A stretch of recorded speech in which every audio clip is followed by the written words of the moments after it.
Hi, everyone, and welcome back to Talkin' Tom's River. I'm your host, Jeff Dingsor, and today we have a very special guest from the Parks and Rec Department, Rick Perrine. Hi. Rick, welcome to the show. Thank you. Nice to meet you. So, Rick, tell us exactly what's your whole, I knew we were talking a little earlier, you said it's a very big mouthful to say, but give us your whole title. So technically the Department of Recreation, which includes recreation parks, buildings, and grounds. That is a lot. Yeah. It's a big department.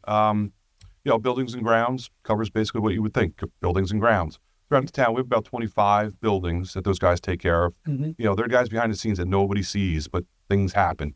They take care of restrooms and parks, and they take care of public works, police headquarters, the town hall building, stuff like that. Then we have the Parks Department, which, again, pretty self-explanatory. They cover parks. We have about 20 parks that are maintained, have playgrounds, playing fields in them. We have another 100-plus facilities throughout town that they take care of that people don't think of. Medians in the highways, grass medians in circles, right-of-ways or easements that are part of homeowners associations or state properties that somebody made an agreement with years ago that we maintain, and those guys take care of those kind of things. That's interesting, as you say, like the stuff on the roads, like the mediums, that never even would have occurred to me. Right. Who takes care? You think of in terms of like maybe like the same, is not the department that would handle like snow plowing or maintenance in that regard. Yeah. Would handle that. Right. Is that something you guys cover It's too? a little of both. There is a roads division as part of public works. They take care of like the main stuff with roads. Right. Like I said, cutting grass, that's our specialty. So the roads guys take care of the roads part. We take care of like the grass and grass medians and stuff. And when it does come to snow plowing, roads and public works, they drive it, and our guys do help them out. We do send shifts of crews over to help with snow plowing.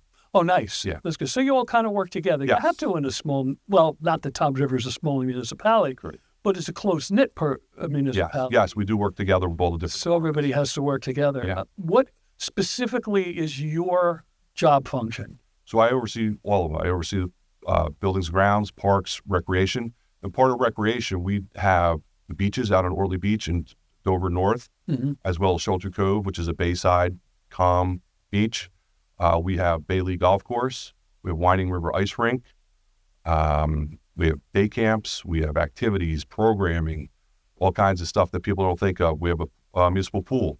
Most people in town don't know we have a pool called Snug Harbor. I didn't know that. And there you have I've been here for as long as I have been. Where is the pool? That's over on Warren Point Road, which is down off of Fisher Boulevard. It's right behind the Recreation's main office. Okay. So that's where I'm centered out of there. Okay. So like I said, we cover all that kind of stuff. Nobody thinks of it, but that's all under recreation, and that's what the parks guys help support, and buildings and grounds support that stuff and maintaining it. I would think that covering all that keeps you very busy. Yes. We're busy all year long, especially right now. We're heading to the summer season, and all of a sudden the beaches need to be open by this weekend, Memorial Day weekend. Nobody wants to hear that, we'll be ready in the middle of July. The pool's got to be open in a couple of weeks. Day camp starts in a couple of weeks. All this stuff builds up to start literally Memorial Day weekend and really bang in the middle of June after school lets out. But we do the planning for that back literally in the fall or early winter of last year to get it rolling. So we think of things in the summer now, but we do start planning for it in the fall and winter. Well, it makes sense that you would have to start so far ahead so that all the dynamics and all the things that you're going to implement have time to be planned and, Yes. Any type of preparation so that you can just roll it out when the time comes. Correct. Otherwise, wouldn't be rolling out till Labor Day. Right. We've been doing summer stuff in the middle of October. Bingo. Right, exactly. Yeah. So now, how do you, what's the biggest challenge you face? Right now, it's really getting the word out that recreation is doing things. I can't speak for what the recreation department here did in town years ago, but I know during COVID, across the country, most places the recreation stuff stopped. Nobody knew what was going on. All kinds of activities were canceled. They ended. No more programming, no more special events. And now that we came out of COVID, some places have been slow to recover, and slow to reenact what they were doing. So we're a little behind. So what we're doing now is we're ramping up what we were doing. This year, we're doing 30 events. 2 years ago, we didn't do any. What type of events? Small things like fishing derbies, Arbor Day, plantings, beach cleanups, up to we're doing kids concerts, movies in the park, adult concerts with fireworks, doing a fall festival. So like I said, little things that, are fun, just niche, all the way up to the larger things for the entire community. But because they weren't being done, nobody's thinking of us doing them. So right now it's really spreading the word to get to the public, like, hey, recreation and recreational parks are doing things, check it out and see what we're doing. And it's the same thing with programming. The programming slowed down and stopped a couple of years ago and was very slow to pick back up. And now we're offering all kinds of stuff. We have all kinds of adult fitness classes, kids fitness classes, robotics, STEM programs. We do a crime scene investigation, and we offer surfboard classes, paddleboard classes. I can go on and on and on. Right now for the summer, we have something like 50 to 60 programs added for the residents to participate in. Now, when you say these programs, are they paid programs where people have to sign up and pay a fee, or is this? A combination. A lot of the events are free. The concerts, all that, those are free. The programming, you do have to pay a fee. Some of them are very, very inexpensive. Most of them are just to cover the cost. Like, we're not making a profit. We're making Right. a couple dollars to offset our costs, but we're not getting rich on this. Right. Yeah. Now, you said the crime scene investigation. How does that one work? So yeah, I mean, I don't think when you wait for, okay, we got a call. Let's go, everyone. No, it's an organization down towards Atlantic City. It's run by prosecutors and former sheriff's officers. So they're legit, retired law enforcement, and they started doing this program a couple of years ago. And they come in with their kits, like you see on the CSI shows, and they work with the kids like they're analyzing a crime scene. Yes, no real bodies, but they I bet you a lot of the kids are like, darn it. Yeah, exactly. So that's the stuff we're doing. Like I said, it's different stuff. Everybody does, a fitness class or robotics class. We're trying to do things that are also different. Like I said, like a crime scene investigation. That is very different. Or a surfing class. Now that we're here on the water, we can add classes that a town maybe 5 miles inland wouldn't do. They're not going to add a surf class because they don't have a place to surf. Right. So it's nice that being where we are and the size that we are, we can offer a lot of different opportunities. That's great. Yeah. I've been here for so long. When you think of Parks and Rec, you think of the areas with the ball field and swings. And, Yes. And that's it. Yeah, and that's what people think of just with parks, But as I said before, we have over 100 properties these guys take care of that aren't parks. They're not playing fields. They're not ball fields. They're not courts. But they got to be maintained. Right. And that gets added to the mix. Everybody sees what they do in a public park, and that's what we think of. But no, they're all over the place. So now you told me that was like how busy you are. But since COVID, and other than like getting the word out, like you had said, what keeps you the busiest? So for me personally, in my position, what I find most is just working with the other members of my department. Being the size that we are and all the events and activities and processes we do throughout the day, I'm spread pretty thin just working with everybody. I have great staff across the board, but I have to be in communication with them. So I'm not necessarily in the nitty-gritty, planning every little event or every piece of a programming or cleaning a park, but working with the department heads, division heads within my department, as well as my staff in the main recreation office, is what keeps me the busiest. And that's all year long. Like I said, people think of it in waves, like, oh, we're working just in the summer, but no, we're working this stuff all year long. So it's just and I'm only with the department for less than a year, so I'm still working my way, knowing everybody and learning my way through what the department does. What's your history? What's your background in? So in the recreation field, I worked as a recreation coordinator for the Township of East Brunswick for about 10 years. And then I moved over to Metuchen, and I was a Department of Recreation and Social Services Director. And then this opportunity here in Toms River opened up about a year ago. So I've been here since last summer. Are you a Toms River resident? I'm a Brick resident. Brick resident. Okay, we forgive you. Yeah, listen, from my front door, I can pretty much see Toms River. That's how close I am, though. Well, hey, I'm a former Benny, so. So am I. I've moved to the area about 5 years ago. Okay. Yeah, I'm from Central Jersey myself. Yeah. But I would think that there's, to me, a department like yours, there's probably never a dull moment. No, we try not to have dull moments. We like to be, fun and active. Dull moments is when we get ourselves in trouble. So yeah, like you said, we are busy, we're active, and that's what that's what everybody in the department wants. They want to be doing stuff, so we're finding stuff. Like when I got here, one of the first things I told my department was, come up with ideas. Tell me what your ideas are. Don't sit over in your office and just, whine about what we don't do. Mm-hmm. And they have. They've all come to me with ideas, and you see it. As we're saying, we have all these activities and events now. They weren't all my ideas. A lot of them were staff ideas. Some of them, I'd run with it. you're looking for programming, run with it. Come back to me with, all kinds of ideas, and we'll figure out what we can do. So that's been good, getting the department busy and active. But that, to me, that's also, as a business owner, that's also the sign of a good leader, that you put out for input and then implement that input and not just dismiss it. Yeah, no, I try to. Obviously, you can't implement everything. Obviously, you have to pick and choose, like, what do you think is going to be the most popular? Yeah, the cost-effective, return exactly. stuff. But no, the staff's been really good. And across the board, I've had parks guys come to me with ideas. I've had the ice rink come to me with ideas, general recreation. So it's not just one or two people. I've had across the board. And yes, we've implemented a lot of it, not a lot of it also, because some things you can't do, and you can't do it all at once either. So we're adding things as we go along. Right. And I always remember the old adage, not every idea is truly a good idea. Yes. Sometimes someone has a dumb idea. Yeah. But at least they have the freedom to bring any and all ideas to you that you can filter through. Yeah. And sometimes what sounds like a dumb idea to me or you may be the right idea. Oh, exactly. I've had that happen more than a few occasions. Exactly. So somebody will bring something to me and I'll shake my head and kind of chuckle a little, and then I think about it a little bit more and go, why don't we try that out, see how it goes?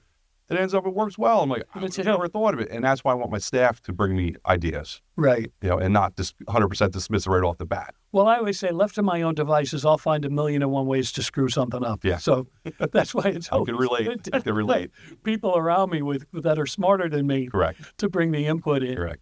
Now, what's coming up? What do we have to look forward to this summer, right? Memorial Day specific, and then shortly thereafter. Sure. We got a lot of activities going on. We just did a park cleanup last weekend. Next weekend, starting in June, we're going to have a fishing derby. And then it kind of starts stuff. We're going to have a beach cleanup in the middle of June.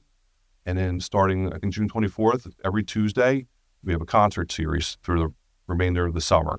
It'll be a kids concert, a movie in the park, or an adult concert every Tuesday night. They all start at 7 o'clock.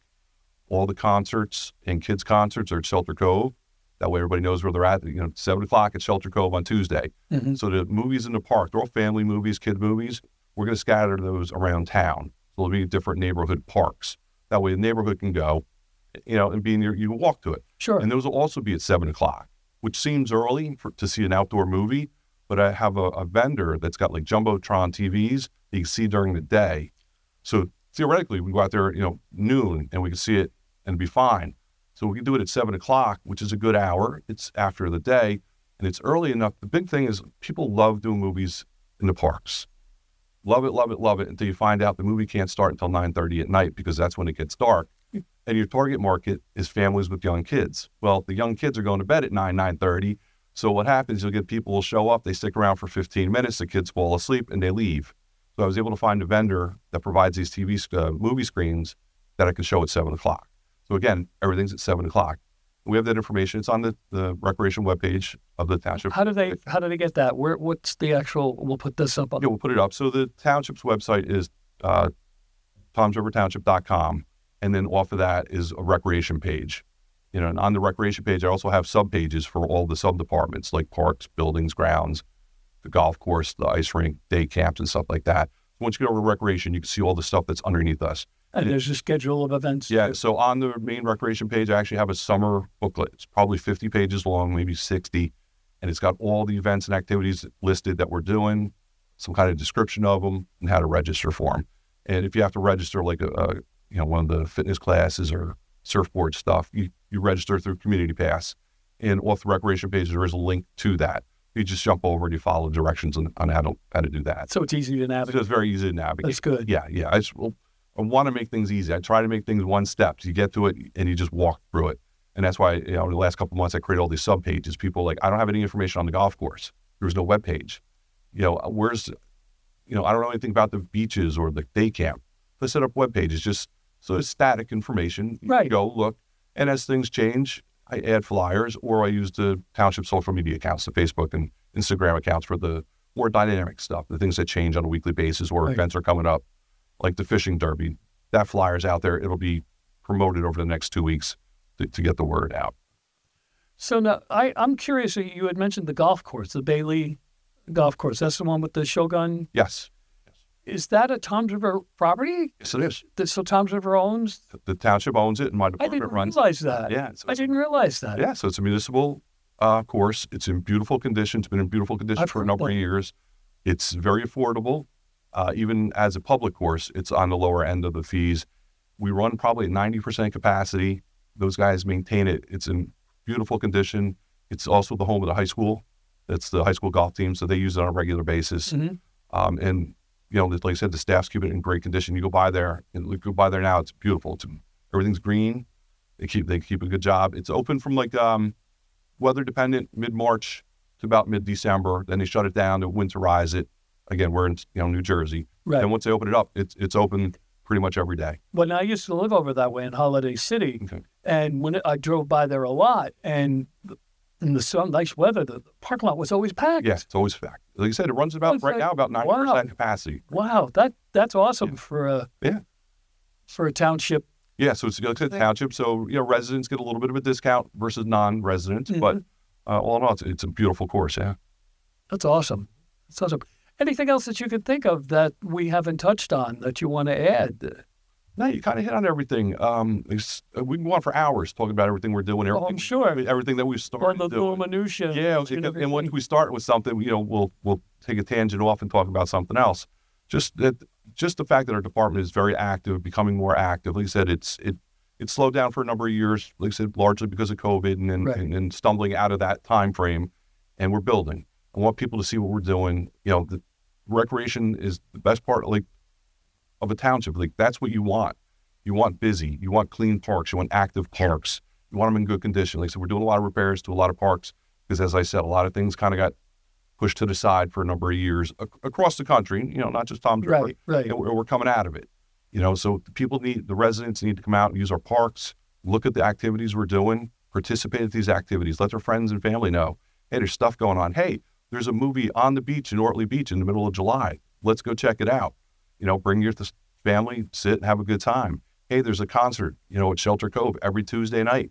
Let's go. Let's check it out. Let's have a good time. There's classes that you wouldn't think of. Like I said, we're doing stand-up paddleboard. We're doing yoga on paddleboards. We're doing yoga on the beach at 7 o'clock in the morning. So I just want the residents to know that we're doing a lot of activities and we're increasing them as we go. Come join us. You got ideas for stuff? Like I said, let us know and, enjoy the amenities that the township's offering. Awesome. I know I'm going to go on the website and see what they got to offer because my wife and I always say, what can we do tonight? Yeah. Especially in the nice weather. Yeah. So we're doing it. You want to go to the boardwalk? Nah, I don't want to go to the boardwalk. I want to go to the boardwalk. I don't know. Who knows? We can start going to see a movie or a concert. Yeah. So like I said, we have about 30 activities set up for the rest of the year. And like I said, some are small, fishing derby, Arbor Day celebration. Other ones are bigger, like the Fall Festival and the concerts in the parks. So we have something for everybody. You just got to come. You have to find us at this point. People didn't know we were doing it. They don't know about it. We still get a lot of phone calls. People call us because there was never anything on the website, and we'll say, "Oh, it's on the website," or "Oh, it's on our Facebook page," and they're like, "You have one?" Yeah, right. So we got to kind of push people back a little bit. We got to push people back 15 years where like websites were, new. Everybody should have one. So we're maintaining it. We're just trying to get the word out that we are doing a lot of stuff, and come join us. And hopefully this will help a lot too. I hope so. I appreciate your time. Well, thank you for joining us. And that wraps up another episode of Talkin' Tom's River. Our special guest today, Rick Perrine, the head of the the head of the Parks and Rec Department here at Tom's River. I know that's a lot to say. Yeah. So please give a like and subscribe, leave a comment below, and we hope to see you next time on Talkin' Tom's River.